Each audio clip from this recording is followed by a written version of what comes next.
Okay, here is the last chapter in your Think textbook. Be sure to get the book out as we kind of go through this. I've got some additional content here to introduce you to. We're looking at single parent families, people getting remarried, and step families.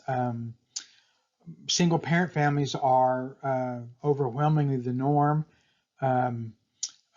especially for African American families. And so what we're interested in is what kind of experience your children have in these kinds of families.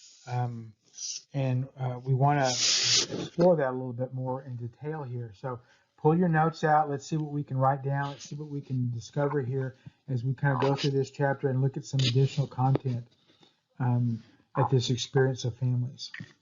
Also, we're going to look at remarriage and step families when we look at our fatherhood textbook at the tail end of the second half of the course. So the United States is different from other countries in the whole world because about a quarter of our children in our country live in single-parent homes. That's more than any other country in the world. I want you to see this map. It's mostly a Western phenomena, but the United States and the United Kingdom are the two largest countries that have children living in single-parent homes. And of course, again, remember when we say single-parent homes, we mean single mom homes. Mostly, it's kind of rare to have single dads raising kids, although that number has been increasing. But mostly, it's a United States phenomenon that's going on over here for some reason. So I wanted you to see this and see what the rest of the world experiences compared to here in the United States. These are some statistics, some numbers from the Pew Center. This is not in your textbook. 1 in 4, look at the numbers from 1968 all the way to 2017. Only 7% of U.S. parents were unmarried. In 68, now it's 25% are unmarried, either never married or divorced and raising children by themselves. So 25% now in 2017. What's more normative nowadays in 2017 are parents that are cohabiting. And so look at the 2017 bar down below there. And so 53% are single moms right now in 2017. 12% are single dads, and 35% of all unmarried parents are cohabiting. So they're not married, but they are living with somebody. So back in 68, 88% of those people who were raising kids alone were single moms. And so that number has dramatically changed to 53% now, but cohabiting has dramatically increased, 35% now.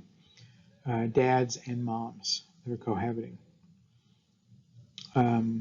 The share of, look at the number, and this is what I have talked to you about a little bit, the number of fathers who are single fathers has dramatically changed. In 68, you see it was only 12%. Now it's 29%. So we used to say it's almost all single moms, but that number has dramatically changed.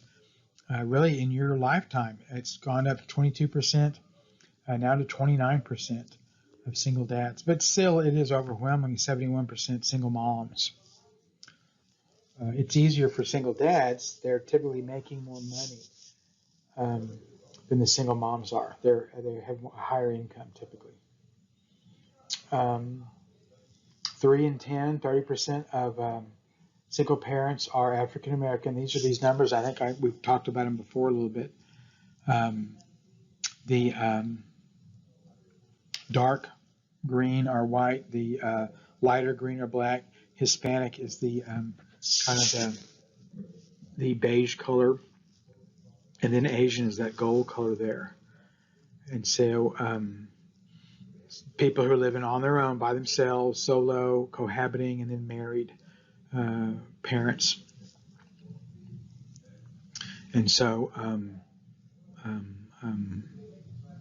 28% of black parents are single parents. 16% are fathers, and 30% are mothers. You see that as you read down the chart here a little bit. You have to stop sometimes and look at it. And again, when you look at these kind of charts, take some notes and write down a sentence or two that helps you understand what the chart is saying to you. Don't just look at a chart and then flip the page over, because you're not really going to learn anything from it by just looking at it. So write down a sentence or two that helps you figure out a fact or two that jumps out at you.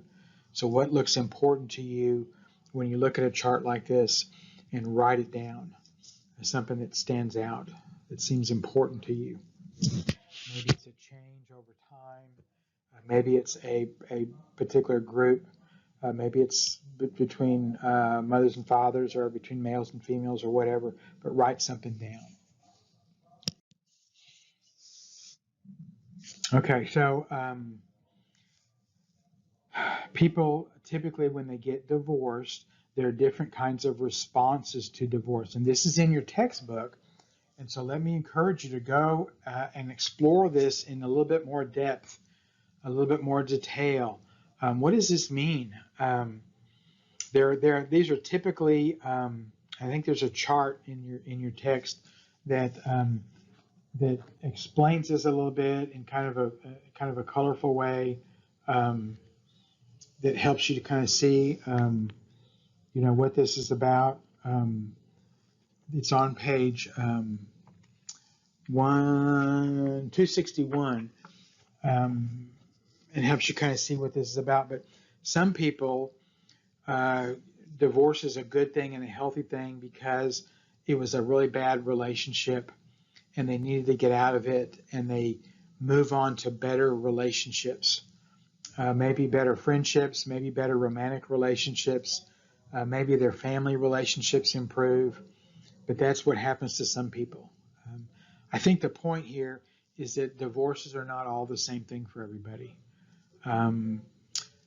Divorces are different for people, but these are the 6 general kinds of responses that people experience. Some people, it's a bad relationship, it's unhealthy, they do live a better life, but they don't move on to a better relationship. They live by themselves for the rest of their life. And so that's okay with them. At least they've left a bad, unhealthy, toxic kind of relationship behind, but they live alone. And that's what they want to do. Some people, for whatever reason, the divorce just kind of devastates them, and they never really recover from it. And sometimes it's a financial devastation, sometimes it's an emotional, sometimes it's a relational, the kids, everything falls apart, and it's a real bomb has blown up, and they don't ever really recover from it. Some people, after a divorce, they spend a good part of the rest of their life looking for a replacement spouse. And sometimes that's healthy and sometimes that's not healthy, because they're trying to find happiness in somebody else and they're not finding happiness in themselves. And sometimes that's a lot of pressure on somebody else to make somebody happy, and sometimes that gets in the way. Sometimes that becomes problematic.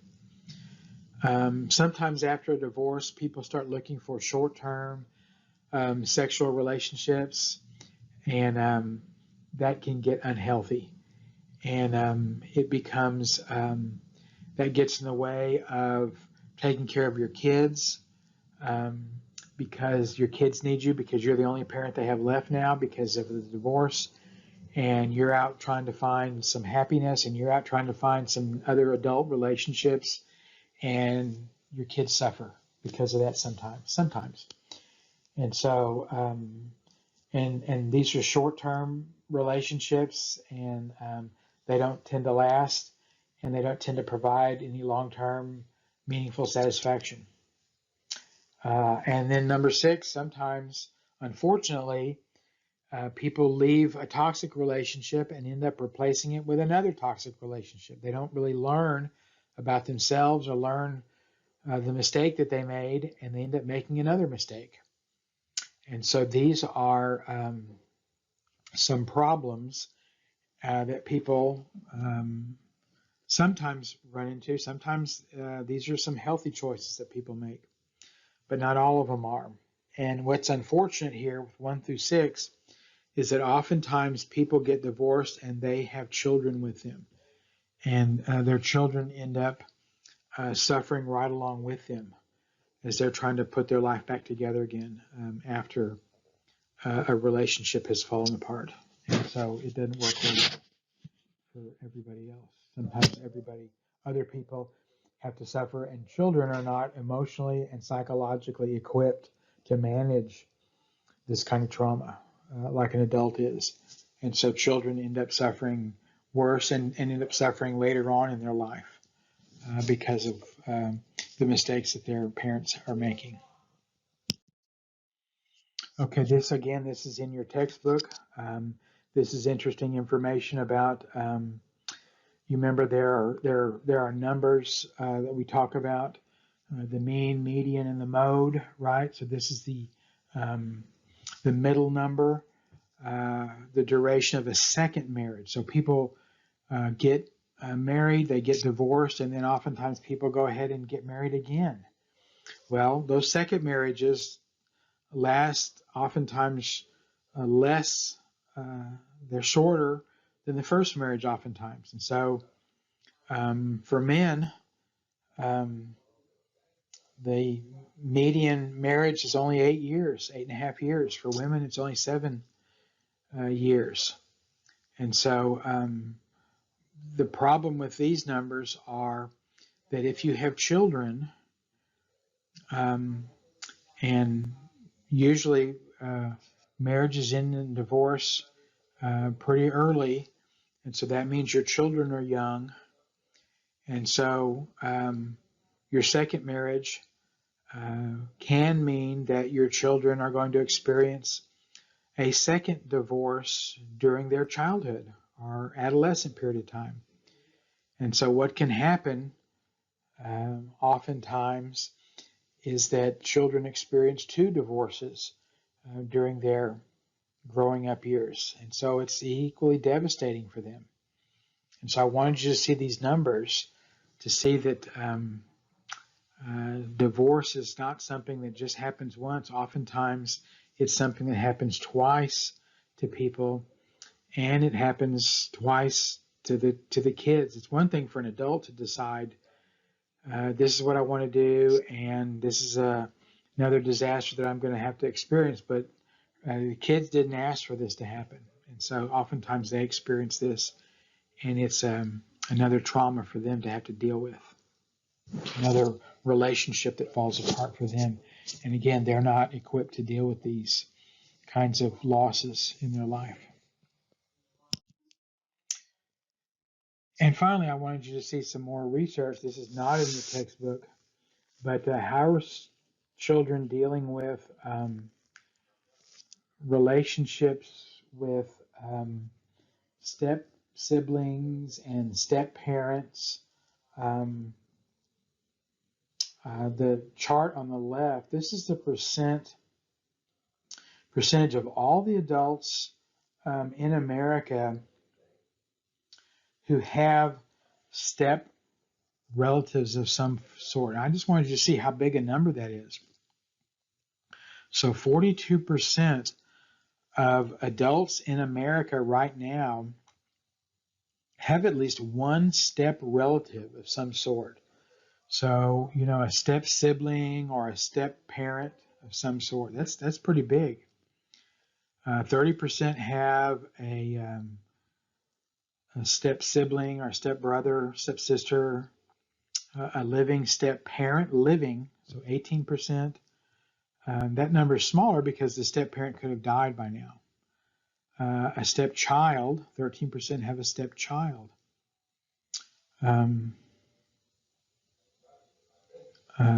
The chart on the right-hand side, this is interesting. This is people who feel very obligated. So this is at the extreme end. So, there are people who feel obligated and there are people who don't feel very obligated. This is people who feel very obligated. And so I want you to see the difference between people who have a biological parent or a step parent, and I want you to see the difference in their relationships. And so you see how when you remarry or you marry into a family and you have step siblings and you have a step parent, and you see how different the relationship is that people have, the difference between their biological family and their step family. It's a marked difference here.